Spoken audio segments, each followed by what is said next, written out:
Қайырлы күн, қалайсыздар? Менің YouTube әлемім бүгін сіздерге өте оңай әрі жеңіл жасалатын, әрі дастарханыңызға сән беретін керемет салат рецебін ұсынамын. Алдымен тауық етін ұзыншалап турап, оны татымына қарай тұз салып, жақсылап араластырып қуырамыз. Алдымен суы шығады, суы тартылғанша дейін қуыруымыз қажет. Оған 2 столовый ложкадай соевый соусты қосып араластырамыз. Егер де болып жатса үйлеріңізде терияки соусын қоссаңыздар да болады.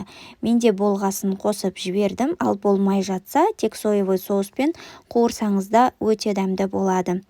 Оттың астын жайға қойып, суы тартылғанша дейін қуырып аламыз. Негізі бұл салатты тек қана тауық етімен емес, сиырдың, жылқының етімен жасасаңыздар да болады, бірақ та тауық етімен жасасаңыз өте тез дайын болады.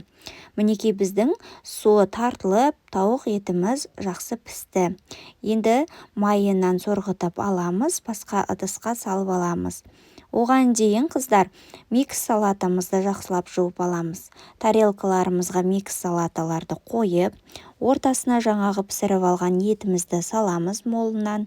Одан кейін жан-жағына черри помидорларын ортасынан кесіп қоятын боламыз.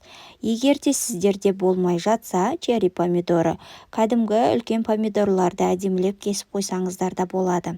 Егер де үлкен помидорды қолдансаңыз, онда үлкен моцарелланы кесіп әдемілеп қойсаңыздар болады. Ал мен черриді қолданғасын, мен мини моцареллаларды алып қойдым.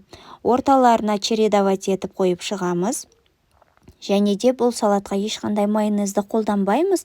Бұл салатқа бальзамический соус пен кисло-сладкий соусты қолданатын боламыз.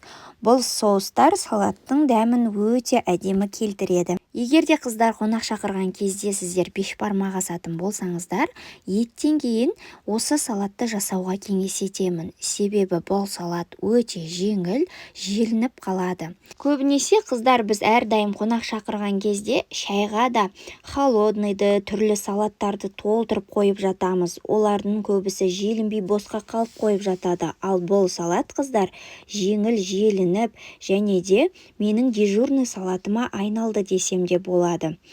Қазір сіздермен мен бөлісетін боламын өзімнің шағын қонаққа жайған дастарханымды. Бұл дастарханда көріп тұрғаныңыздай ешқандай холодный да жоқ, және де дастарханым былай жайнап, және де барлығы да желініп қалды қыздар. Бұрынғыдай керек емес толтырып булочкиді, салаттарды толтырып пісіретінмін, олардың барлығын қоймауды қазір үйрендім. Босқа дайындалып, босқа қалып қояды. Осы салаттардың және де пирогтардың басқа да рецептер қыздар келесі видеода бөлісемін.